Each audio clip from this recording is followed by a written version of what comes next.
what I found. People often ask why I live in Brooklyn, and because of cool stuff like this. People just put out because they want to give it away, and they're like, someone will want a cast iron pan. And then there's also just incredibly cool stuff like this, which I love. You might think that's crazy. I think it's beauty. But anyway, this is rusty. And people are always asking me, how do you restore a pan like this? It's really quite simple. So we're gonna go home, fix this. I think the reuse thing is like, you know, hey, I'm sure someone would like to have this. I'm tired of having it. I want to get it out of my apartment. And there's a kind of a satisfaction when someone like myself picks this up and goes, oh, I like that. And then it's gone. I do that too. I put stuff out. I put out cans of paint, like half-used cans of paint, and people take it because paint's expensive. You know, a little bit of glossy off-white, make your day.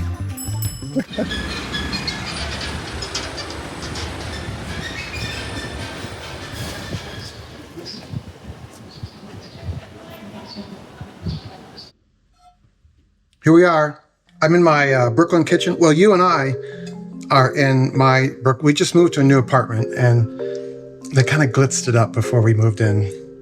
It's not the country kitchen, in other words. But yeah, so this is found. I love that idea. This is not in horrible shape. This basically looks like, I know for a fact this is a fairly new model of Lodge, just from the design of it. And they didn't have this kind of tang here in the olden days. So this surface is not smooth. It's got, it's, I don't know, it's kind of, that's my word, pebbly. They changed the casting process that how they make these. And now the newer ones have this kind of pebbly surface. The older ones, which I've had a bunch of, I've got a bunch of cast iron videos that you could watch. I gave away most of the cast iron, by the way. But they have a really smooth surface. The side of this still has seasoning on it, and that is totally fine. If you want, you can strip that off. And if you don't want to strip it off, you don't. I've got a whole video about using oven cleaner to clean and restore cast iron. Hold on, we have a friend. Hello? Hello? How are you? Yes, how's my beautiful girl? They think they're gonna get a treat because I'm in the kitchen. Okay.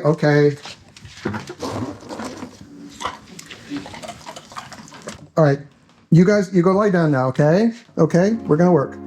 Go. Go on. You want some vegetable oil? You could use this brand. I don't care. I use the spray vegetable oil. You could also just use regular old vegetable oil.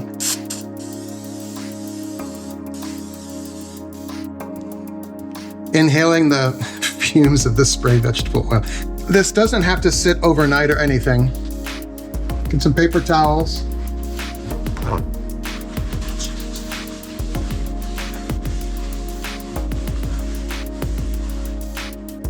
See? That's just surface rust.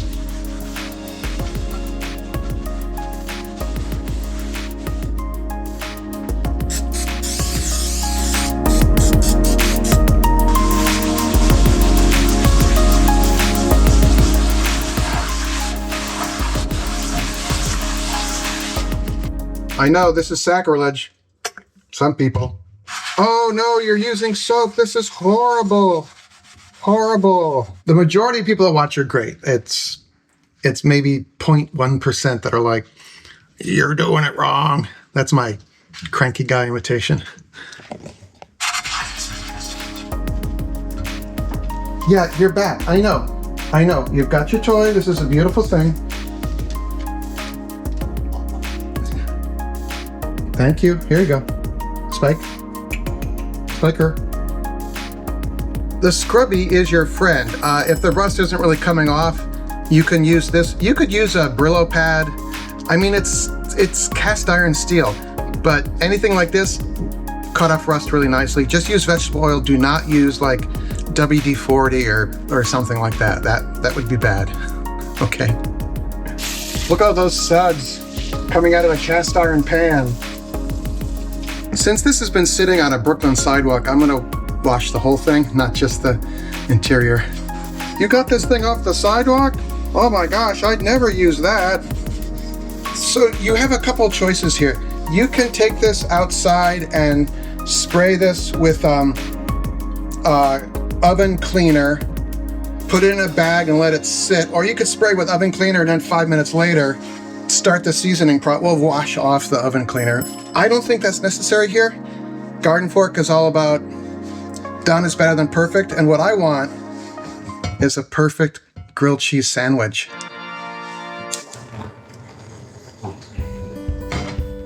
If there's some, residual rust, just repeat the process. Spray it, rub it, use the scrubby, nylon scrubby thing. This is getting hot.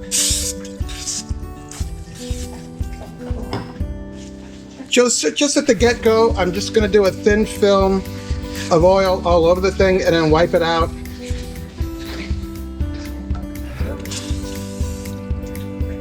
Start the process.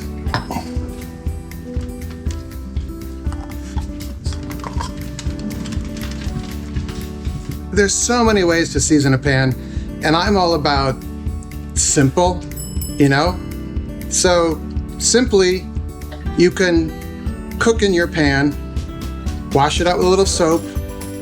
It's okay. Put it on the burner, dry it off, a quick short burst of oil, and then wipe it out with the towel again and let it sit. That's basically it. What you're doing is you're putting on minimal layers of oil over time. The oil polymerizes and becomes kind of nonstick. I have never had a completely nonstick pan. I prefer just to use my pan and not sweat about it too much, Here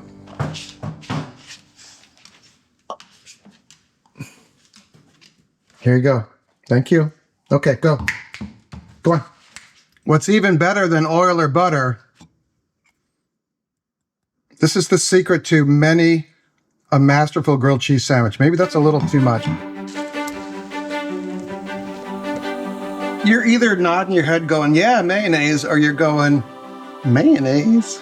I don't eat a lot of mayonnaise. Wow, you can really smell the mayonnaise there. But this is a secret to like unctuous, is that it? Really amazing grilled cheese. It's kind of this super cool thing.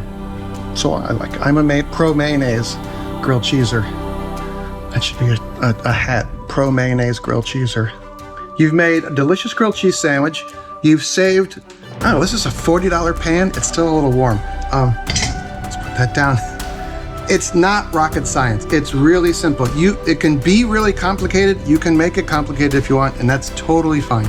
People put the cast iron in an oven, pull it out. I don't do that. I make grilled cheese sandwiches with mayonnaise on them. Right here are probably some other cast iron videos that I made that you want to watch. So, that's what YouTube says, that you're going to watch them, right? Yes, you are. That's a beautiful thing.